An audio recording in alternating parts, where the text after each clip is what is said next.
If you own a 4 to 15 unit building in DC, failing one inspection can cost you fines, month of lost rent, and a damaged reputation. I have seen owners hit with $500,000 in fines after multi-day inspections. Today I'll give you the exact room-by-room checklist inspectors use, the 5 violations that trigger the most trouble, the lead and mold trap that cost owners the most, and step-by-step prep plan that prevents citations. First, a real enforcement story that shows why this matters. Last year, a targeted Department of Building sweep hit one owner's portfolio. Inspectors issued nearly 500 violations across 15 buildings and more than $546,000 in fines. The violations were mostly preventable: missing smoke detectors, exposed wiring, untreated moisture problems. The sweep shows how quickly fines add up when you're not prepared.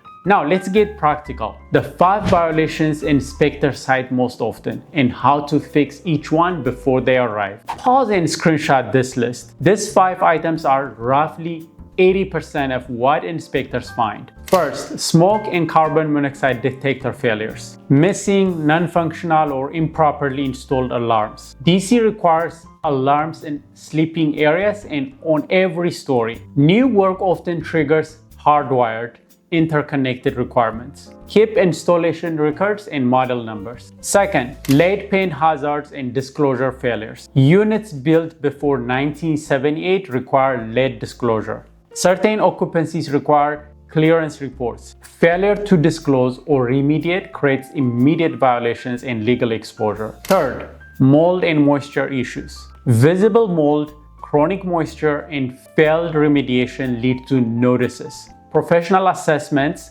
create legal timelines for redemption.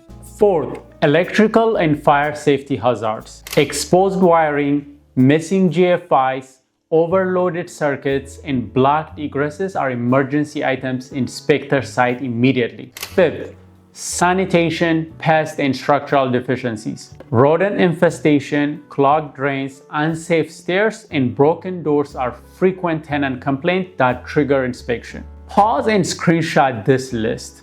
Fix these 5 and you will avoid most citations. Next, the lead traps that trip up owners who think they're compliant. If your building was built before 1978, lead rules are not optional.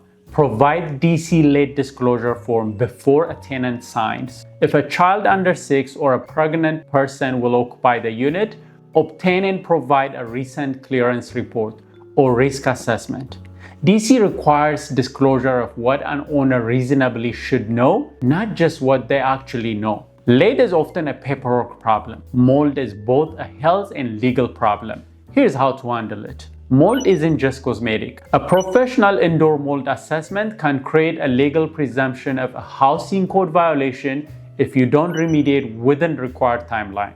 Courts can award remediation costs and attorney fees when owners ignore professional assessments. If you see mold, stop watching and call a certified assessor. Document everything. That 60-day clock matters. Now, the non-negotiable emergency items. Smoke and carbon monoxide alarms. Smoke alarms must be in every sleeping room and on every story. Carbon monoxide alarms are required where fuel burning appliance or attached garage exists.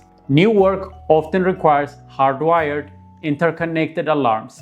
Existing units may use battery units, but keep test logs and replacement receipts. Treat alarms as your first line of defense against emergency violations. Next, the exact room-by-room pre-inspection checklist you should run the day before an inspector arrives. Do this checklist the day before and again the morning of the inspection. Exterior and common areas. Clear egress paths, working exterior lights, secure doors, no trash accumulation, functioning handrails. Check stair treads and guardrails. Entry and hallways, unobstructed corridors, functioning lighting, no exposed wiring. Kitchens, working stove and hood, no gas smell, proper ventilation, no clogged drains.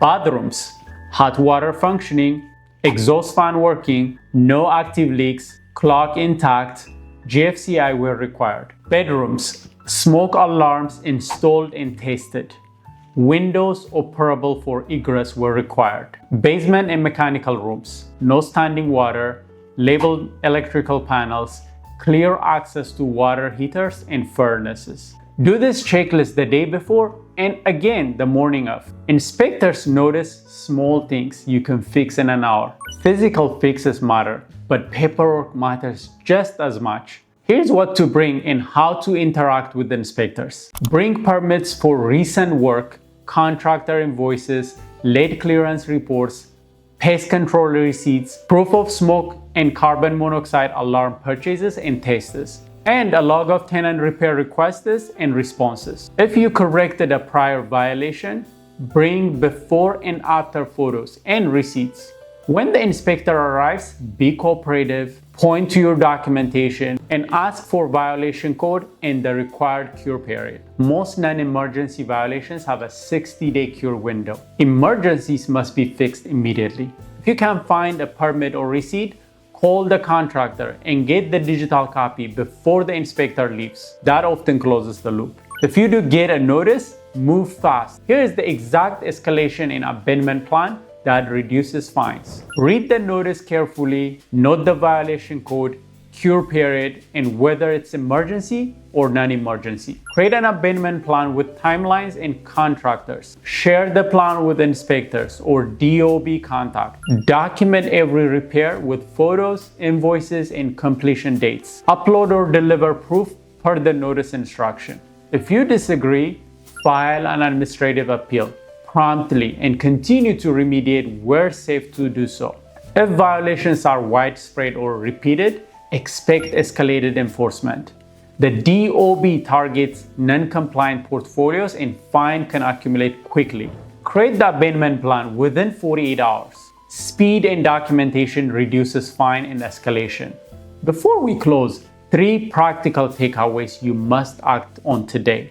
3 actions to take this week. First, run the pre-inspection checklist across every unit and common area. Second, gather your paperwork into a single binder or digital folder. Permits, invoices, alarm receipts, lead and mold reports. Third, fix emergency items now. Smoke and carbon monoxide alarms, exposed wiring, blocked egress. These are the fastest paths to emergency violations and fines. If you want the template, I will pin them in the comments. If you want one-page pre-inspection checklist, the lead disclosure checklist, and the abandonment timeline template, comment inspection kit and I will pin them. Subscribe for DC-specific landlord operations and legal updates. Utilities and inspections are the 2 biggest risk area for small multifamily owners. Next, watch DC Water, the hidden crisis for 2 to 4 unit owners, to close the loop on utilities and inspection.